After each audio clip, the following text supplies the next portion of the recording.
இசை, நீ ரொம்ப டயர்டா தெரியற. ஒரு ரூம்க்கு போய் ரெஸ்ட் எடுத்துக்கோ. அண்ணி, நீங்க பண்றது உங்களுக்கே சரியா இருக்கா? சிந்தாமணி, என்ன சொல்ற நீ? வீட்டோட மூத்த மருமகளை வச்சுக்கிட்டு இசை கையால நவதானியம் எடுத்து கொடுக்கறது நல்லவா இருக்கு?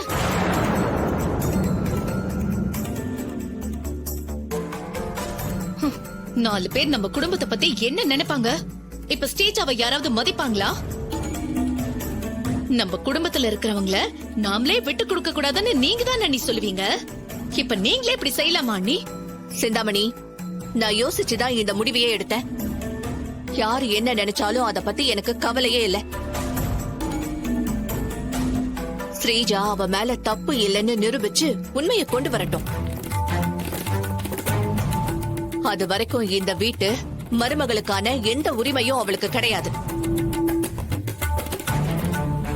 இந்த விஷயத்துல நான் காம்ப்ரமைஸ் ஆகவே மாட்டேன். ஸ்ரீஜா, இது உனக்கு நல்லாவே புரியும் நினைக்கிறேன்.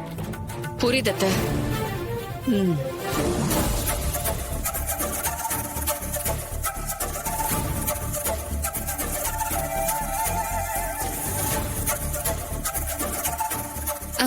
அத்தை, கடவுள் நம்பிக்கை இருக்கிறது எல்லாமே கரெக்ட் தான் அத்தை.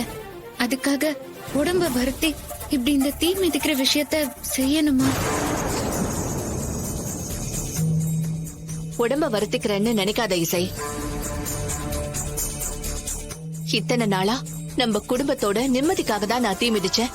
ஆனா இந்த தடவை உன் வயித்துல வளர்ற குட்டி உயிருக்காக தான் நான் தீ மிதிக்க போறேன். என் மருமகளுக்கு எந்த ஆபத்தும் வராம குழந்தை ஆரோக்கியமா இந்த பூமிக்கு வரணும். அதுக்கு அந்த கடவுளுக்கு நன்றி சொல்லதான் நான் தீ மிதிக்க போறேன். நல்ல மாமியாரு, நல்ல மருமக, ரொம்ப நல்லா இருக்கு. இப்படியே இருங்க.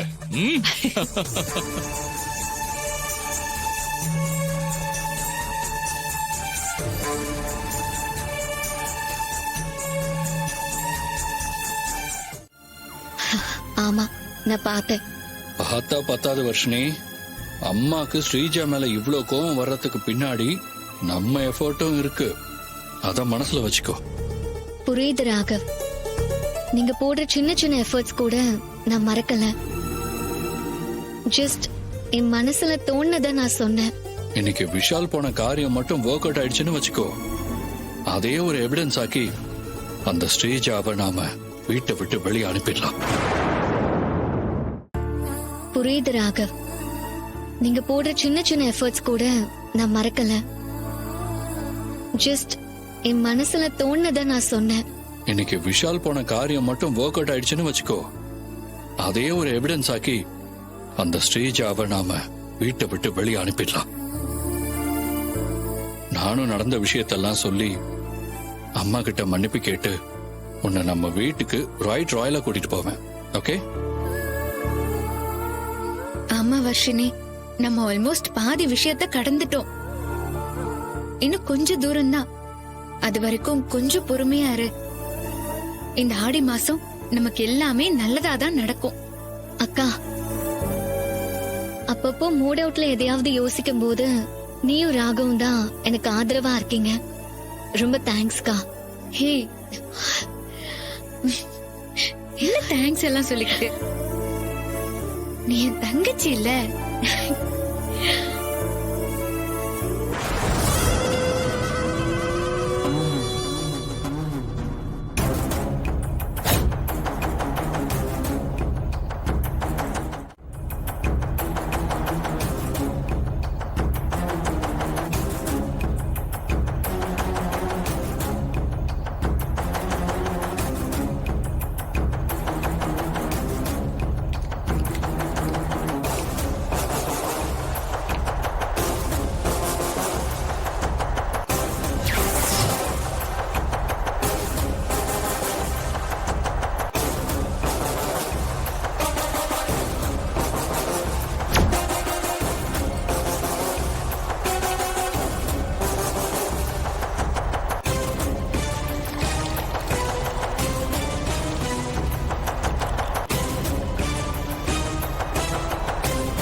அக்கா நான் சொன்ன மருந்து ரெடி.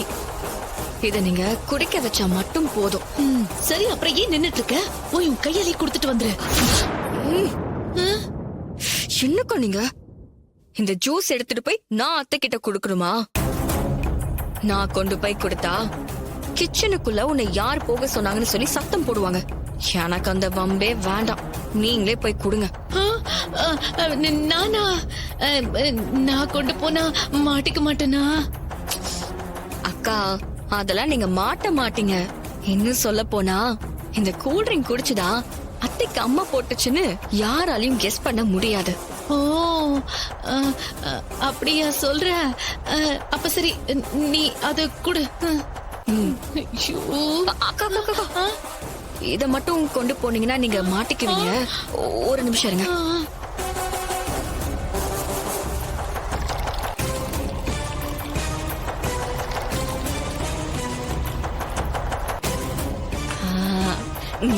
குடுங்க.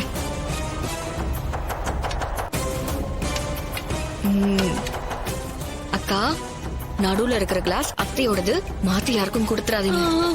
சரி சரி. ஐயோ.